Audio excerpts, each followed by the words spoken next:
L'enjeu est de taille. Les émissions liées à l'énergie ont atteint en décembre 2020 un nouveau record et le pire est peut-être à venir. L'objectif d'éviter à la planète un avenir apocalyptique s'apparente de plus en plus à une utopie. C'est le triste constat que dressent ce mercredi les hauts responsables de l'énergie dans le monde. We can't just willy-nilly ignore the next 10 years. Why? Nous ne pouvons pas ignorer les 10 prochaines années. Pourquoi?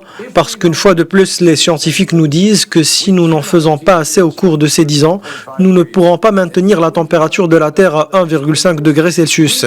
Et si nous n'en faisons pas assez dans les 10 prochaines années, nous ne pourrons même pas obtenir une feuille de route vers le net zéro carbone d'ici 2050. With the curve you have after 2030, if we don't do enough now. Après un coup de frein en 2020 en raison de la pandémie de Covid-19, les émissions liées à l'énergie sont déjà reparties à la hausse, tandis que la plupart des plans de relance s'annoncent bien plus gris que verts, selon un premier bilan de l'ONU. And we call on all countries to commit to a net zero. Nous appelons tous les pays à s'engager en faveur d'un monde sans émissions carbone, mais nous n'en faisons pas assez pour atteindre cet objectif de zéro carbone. Sur notre cap actuel, nous nous dirigeons vers des hausses de température globale de plus de 3 degrés Celsius.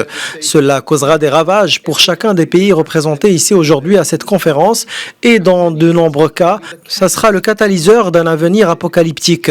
Nous devons donc faire beaucoup plus et maintenant. Now to turn remote targets. Avec le changement climatique, la facture des catastrophes naturelles est toujours plus lourde.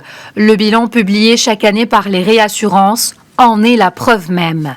En 2020, des records de chaleur ont été battus.